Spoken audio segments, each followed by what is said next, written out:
आप बच्चे नहीं हो, आप लोगों को हित अहित का ज्ञान होना चाहिए। इंद्रियों की मांग को अपनी मांग मानना, मन की विलासता को अपनी मानना, ये आपको बांध देगा, प्रकृति में बांध देगा, माया में बांध देगा। भागना पड़ेगा, संसार स्वीकार करना पड़ेगा, गिरना पड़ेगा। इस बात को अंदर से समझिए, आपको बहुत मजबूत रहना है। अभी तो माया ने कोई प्रश्न नहीं किया आपके साथ, अभी तो सिर्फ पढ़ाई चल रही, तब आप भाग रहे हो अंदर से। बाहर से हमारे नजदीक भले दिखाई दे रहा, और जिस दिन प्रश्न आया तो आप समझो कितने नंबर आएंगे आपकी परीक्षा के। पहले ही आप मांग कर रहे हो जगत की, तो जब प्रश्न आएगा कि एक तरफ जगत का आकर्षण, एक तरफ प्रभु का आकर्षण, तो आप उत्तर क्या दे पाओगे? क्योंकि पहले ही जगत का आकर्षण है, इसी को तो मिटाना है। नहीं समझ पा रहे आप, इसी को मिटाना है आपको। जथा लाभ संतोष सदा काहू सो कछु न चाहो। जैसे मेरे प्रभु रखे वैसे रहूंगा, कभी कोई चाह। सच्ची मानिए, यदि आप सतमार्ग में चल रहे हैं, कोई चाह नहीं। जैसे आपसे पूछा जाए क्या आप पसंद करते हैं, नहीं बोलिए आप क्या पसंद करते हैं? ईश्वरी जी का नाम दे दीजिए, इसमें रति हो जाए। नहीं वैसे क्या पसंद करते?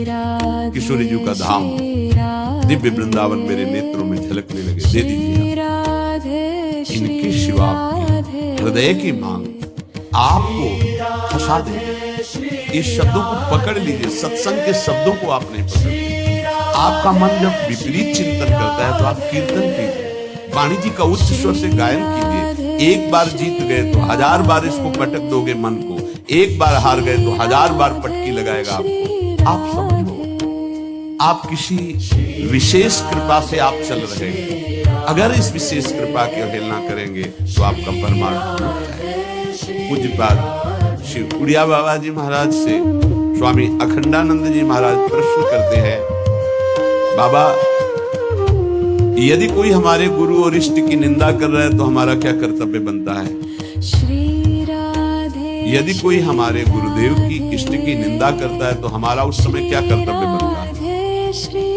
उत्तर, उस उपासक को चाहिए कि उसके सामने जो इष्ट की निंदा या गुरुदेव की कर रहा है वहां से तत्काल हट जाना चाहिए, कभी भी दोबारा उसके पास नहीं बैठना चाहिए।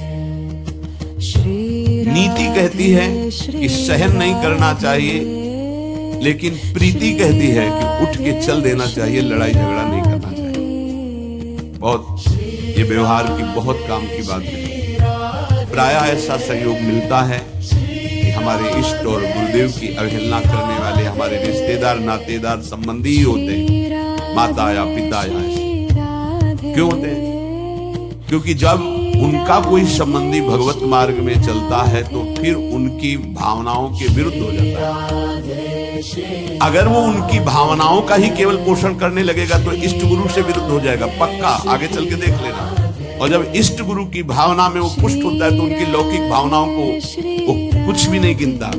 अब उनको लगता है कि ये जो हमारा पुत्र है या पुत्री है या पत्नी है या परिवार का सदस्य है, कितना हमें प्यार करता था, ये जब से गुरु जी से मिला, जब से उपासना में आया, तब से ऐसा हुआ। तो उसकी गुरु के प्रति, इष्ट के प्रति भी निष्ठा नहीं रहती, भक्ति नहीं रहती, और उसी के अंदर से माया निंदा करवाने लगती, बहुत प्रियजनों के द्वारा। अब वहां क्या हमारा कर्तव्य है? हमको पास नहीं बैठना, हमको उनका विरोध नहीं करना। बाबा कहते नीति तो आदेश करती है सहन ना करने की बात।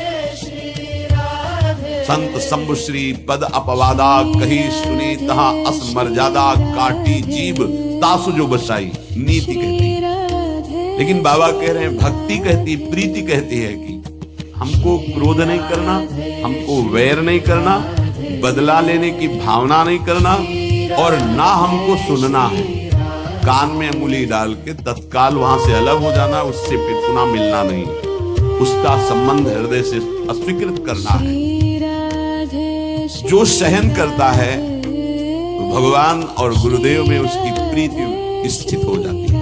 यही जीवन का परम लाभ है। दूर का कोई करे तो चलेगा, बिल्कुल पास का करेगा, नजदीक एकदम विरोध शुरू होगा। बिल्कुल नजदीक शुरू होगा। आपको बचाना है अपने आप को और उसका भी मंगल मनाना है।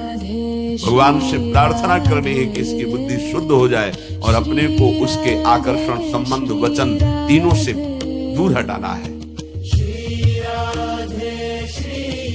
क्योंकि भगवान की स्मृति स्वयं श्री भगवान है। अगर आप इष्ट और गुरु की निंदा सुनेंगे, करना तो बहुत दूर की बात, तो आपकी भगवत स्मृति गायब हो जाएगी,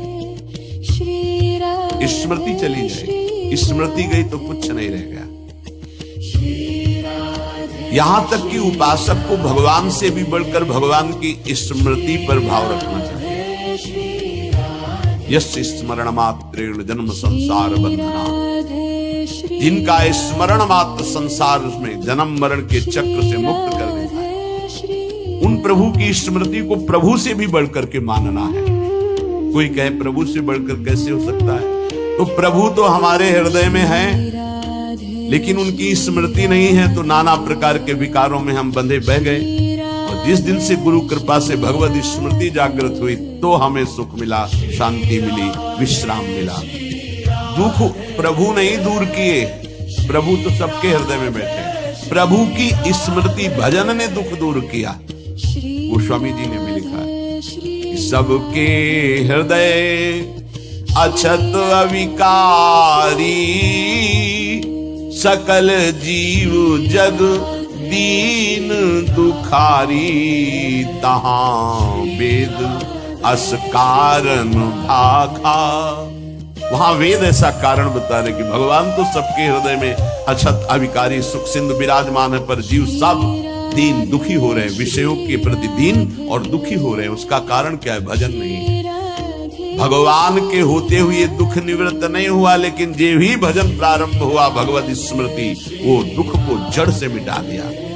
इसलिए भगवत स्मृति भगवान से भी बढ़कर, ऐसे भगवान की स्मृति देने वाले गुरुदेव और जिनकी स्मृति ऐसे हमारे आराध्य देव, अगर इनकी कोई निंदा करे तो मेरा प्रिय कैसे हो सकता है? माया जहां आप एकाग्रता करके प्रभु में लगने की कोशिश करेंगे, तो विविध रूपों में आकर आपको आकर्षित करें। आप आकर्षित ना हो, आप विरोध से परास्त ना हो, आप अपनी भक्ति को पुष्ट रखें। जो जीव मेरा और तेरा, मैं और मोर, इसी को महत्व दे रहा है, वो भगवान से प्यार नहीं कर सकता।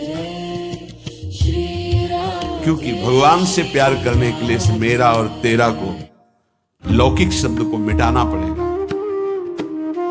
मैं सिर्फ प्रियालाल का हूं, प्रियालाल मेरे, बस ये हृदय की स्थिति होनी चाहिए। देख लीजिए, प्रभु में ऐसी स्थिति, अनन्य चिंतन तभी हो सकता है जब हृदय में बात आ जाए कि मैं प्रभु का, प्रभु मेरे, बस सिर्फ प्रभु में। प्रभु का वैभव रचा हुआ नहीं, प्रभु का जो भी है वो उससे मेरा संबंध नहीं, प्रभु से संबंध। प्रभु का रचा हुआ तो अखिल ब्रह्मांडों में रजोगुणी लीला हो रही, तमोगुणी लीला हो रही, सतोगुणी लीला हो रही। नहीं, हमें प्रभु चाहिए, ये लीला नहीं, ये माया नहीं। जितनी भगवान की स्मृति में जन डूबते हैं, उतना ही आनंद का अनुभव होता है। पर जब हृदय में भोगों के प्रति राग होता है, और जब वो नहीं मिलता तो क्रोध हो जाता है, चिड़चिड़ा स्वभाव हो जाता है, नाक में गुस्सा बन जाता है। ये उपासक सावधान इस वृत्ति से। नहीं, अगला इसका जो कदम है उसका नाम है भय। राग भोगों का, बराबर भोग तुम्हें मिलते रहे, ऐसा सृष्टि में कभी किसी को नहीं होता। परिस्थिति बिगड़ती भी है, कभी ऐसी परिस्थिति आती है मनोनुकूल भोग नहीं मिलता, उस समय क्रोध, चिड़चिड़ा स्वभाव, नहीं शासन में लीजिए। नहीं, अगला कदम जो है वो बड़ा भयावह है।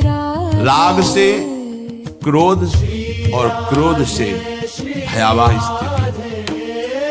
नित्यानंद रस की अनुभूति के लिए चलने वाला उपासक हृदय में भोगों का राग न रखे, नहीं तो क्रोध, चिड़चिड़ा स्वभाव हो जाना, कुछ अच्छा ना लगना, वो विध्वंसक भाव आगे भय उपस्थित कर देगा, आपकी चेष्टा भयावह होगी। भक्ति में मुख्य बात है, भक्त कभी भी महापुरुषों के वचनों की अवहेलना न करे, अपराध न करे। इसका पूरा ध्यान रखे, नहीं तो बुद्धि भ्रष्ट हो जाएगी। ये मैं गूढ़ बात कहता हूं। जिन उपासक के अंदर भोगों का राग है, क्रोध है, भयावह कल्पनाएं हैं, वो आज्ञा का उल्लंघन करते हैं। अगर आज्ञा पर चलोगे तो कभी माया आपको परास्त नहीं कर पाएगी। साधन भक्ति, जब सिद्धा भक्ति में फिर निश्चिंतता आती है, निर्भयता आती है, निशोक आता है। साधन भक्ति में साधक को बहुत सावधान रहना है। ये 6 बातें साधन भक्ति में होंगी, तभी सिद्ध स्वरूप जागृत हो जाएगा। पूज्य पादुड़िया बाबा जी। चिदानंद समुद्र भगवान की निश्चित प्राप्ति हो जाएगी, सिद्ध पुरुष हो जाएगा, यदि ये 6 बातें रही। पहले, भारी से भारी आपके प्रति कोई अपराध कर दे तो उसे क्षमा करने की आपके अंदर वृत्ति होनी चाहिए। क्रोध करके उसको मानसिक संकल्प करके दंड देना, या शारीरिक दंड देना, या समुदाय से दंड दिलाना, किसी भी प्रकार का ऐसा भाव नहीं होना चाहिए। जैसे आप भजन करते हैं, आपके मन में संकल्प बना कि तुमने हमारा अपमान किया है, तुम्हें भगवान देख लेंगे, भोगोगे। यदि भजन बल है तो लागू हो जाएगा उस पर, और वो कष्ट भोगेगा पक्का। लेकिन वो तो कष्ट भोगेगा शारीरिक, पर आप खाली हो गए। और अब भजन की वो वृत्ति आएगी नहीं, क्योंकि आप सिद्धांत से गिर गए। या आप शारीरिक बलवान हैं, आपने उसको पीट दिया, तो आपका भजन बल क्षीण हो जाएगा, आपका मार्ग अवरुद्ध हो जाएगा। या आपके बहुत अनुयायी हैं, उनसे पिटवा दिया। किसी भी तरह से दंड दिलवाना भक्ति को खो देना है, ये बात अच्छे से समझ लीजिए। तो पहला है क्षमा। किसी भी कारण से भारी से भारी अपराधी को भी क्रोध करके दंड देने की भावना ना होना।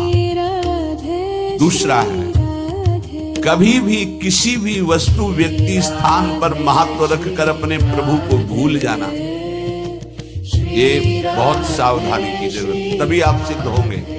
परिपक्व अवस्था तभी आएगी।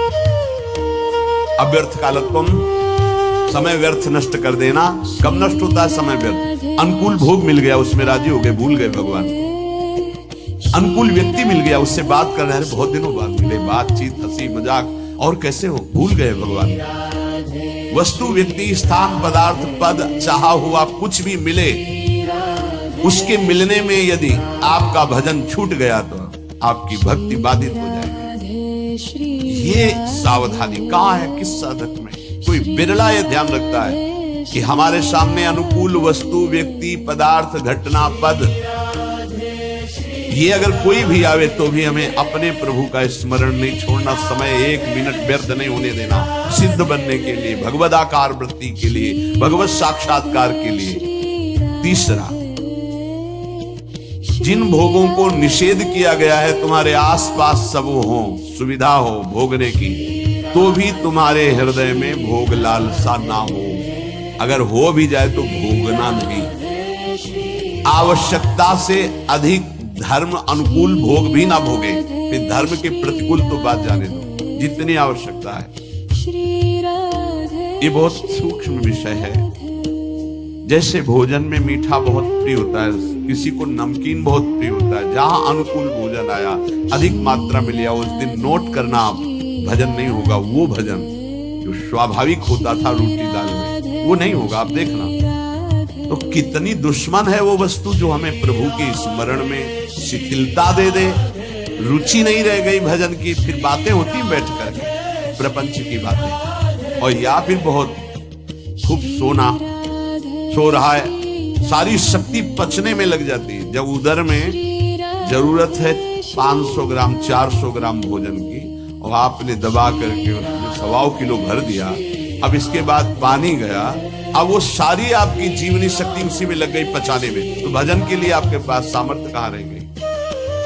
बार बार जमवाई लो, बार बार टहलो, बार बार लेटो, क्योंकि वो पच जाए ना, और वो कि बर्बाद ना हो। जो तुम ही हो भारत में सार्थक करने वाले, और तो जीव है ही नहीं भाई। और भी तो पशु पक्षी, तुम अपनी केवल लो, तुम उतना ही सेवन कीजिए, वो कोई और पालेगा, पशु पक्षी पालेंगे, कुछ चीज बर्बाद नहीं। आप छोड़ दीजिए, उसमें चींटियां लग जाएंगी, वो चींटी पालेंगे, बहुत से कीट पतंगे वो पालेंगे। आप ऐसा ना सोचे कि बर्बाद हो। तो उपासक को पदार्थ, वस्तु, व्यक्ति, हमें किसी व्यक्ति से इतना प्रेम नहीं कर लेना कि वो उसके मिलने पर प्रभु का विस्मरण हो जाए। ये बहुत सूक्ष्म बातें महापुरुषों के द्वारा शोध कर कही गई है। चौथा, सम्मान सबको बहुत प्रिय है, बहुत प्रिय। सम्मान किसको अच्छा नहीं लगता? पशु पक्षी को भी अच्छा लगता है सम्मान। पुचकार करो, दुलार करो, प्यार करो, सम्मान दो। जो भगवत मार्ग में सिद्धावस्था को प्राप्त होना चाहता है, सम्मान को जहर की तरह देखे और नीच पुरुषों द्वारा किए हुए अपमान को अमृत के समान पान करके निराभिमानी बन जाए।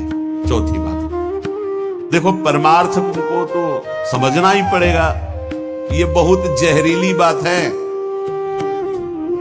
सिद्धावस्था ऐसे प्राप्त नहीं होती। पहला, तुम्हारा कोई किसी भी तरह से अपराध करे तुम्हें क्षमा करना, ना मानसिक, न शारीरिक, न वाचिक, न व्यवहारिक, किसी भी तरह का उसको दंड देने का विधान यद्यपि सामर्थ्य है फिर भी नहीं, पहला।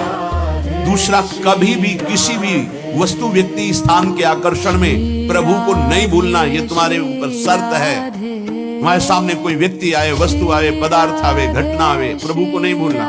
अंदर राधा राधा राधा, किशोरी जी से बढ़कर प्रिय कौन हो गया, जिससे अगर प्रभु को भूल जाते तो वो बड़ा हो गया, प्रभु छोटे हो गए।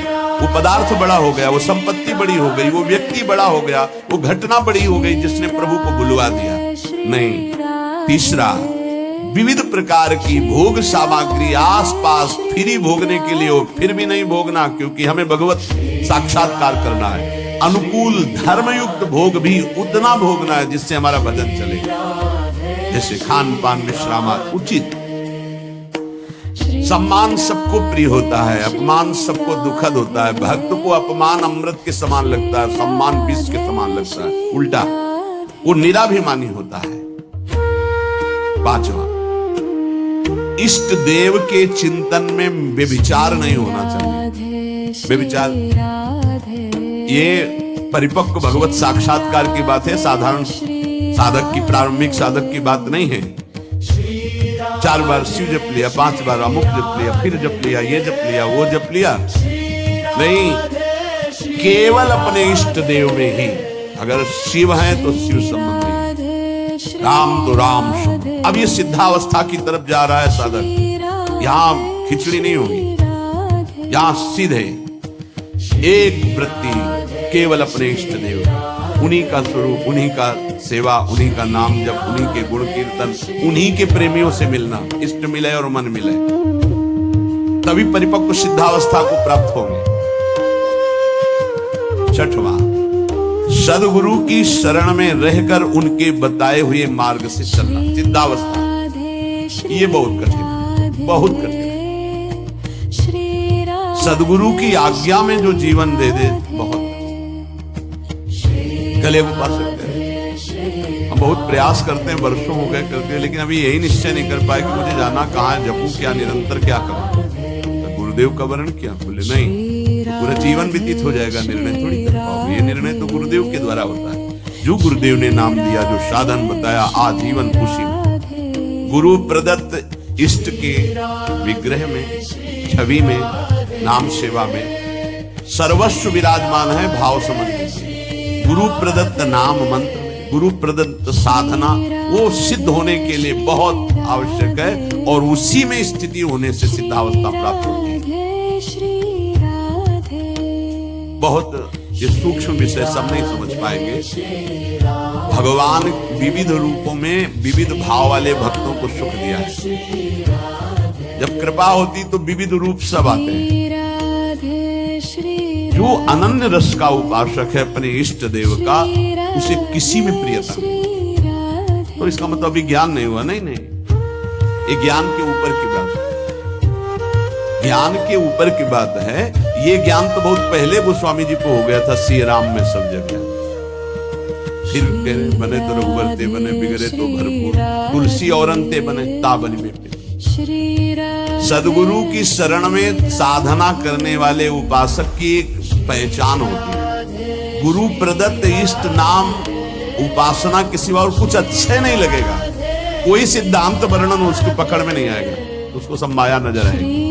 कोई भी भगवान रूप रख करके आवे उसको प्रियता नहीं होगी, उसको प्रियता उसी में होगी जो गुरुदेव भगवान ने इसलिए। ये खास बात उस गुरु प्रदत्त साधन करने वाले महामहिम साधक में होती है, ये सब में नहीं होती। बड़े से बड़े भगवत स्वरूप की रुचि नहीं रहेगी, उसकी रुचि नहीं रहेगी। अपने इष्ट का नाम, इस पे उसके प्राण न्यौछावर होते हैं। यही परिपक्व अवस्था में जाएगा उपासक। प्रभु के विविध रूप हैं, विविध छवियां हैं, विविध उनकी शोभा है, विविध नाम है। ये तब होता प्रारंभ में, विविधता में। लेकिन जब परिपक्व अवस्था की तरफ गुरु प्रदत्त साधन और साध्य पर दृढ़ निश्चय, अपना कोई भाव। आजकल गुरु बनाने के लिए जब आते हैं तो पूरा रजिस्टर भरा होता है, कोरा कागज बनकर गुरु जी के पास जाया जाता है। अब लिखो इस पे, जो लिख दोगे आजीवन इसी पे लिखा रहेगा। लेकिन यहाँ इतना लिखने का अवसर ही नहीं, शिष्य बन रहे वो पूरा रजिस्टर भरा हुआ है। हम तो ये करते हैं, हम तो ये करते हैं, हम वही ऐसे, हमारा ये सिद्धांत, हमारे ना कोई आग्रह ना कोई भाव, ये रखा है हृदय हमारा, जो आप चाहो इस पे डाल दो, वही जीवन भर ऐसे शिष्य बना जाता है। सब अपनी भावनाएं हटाकर गुरुदेव की चरणों में। अब आप जो ये नया जन्म हमारा है गुरु दीक्षा का, आप जो आज्ञा करेंगे वैसे ही हम चलेंगे। एक अबोध बच्चे की तरह गुरुदेव के चरणों में समर्पण, अबोध बच्चे की, मुझे कुछ पता नहीं, जैसा आप कहें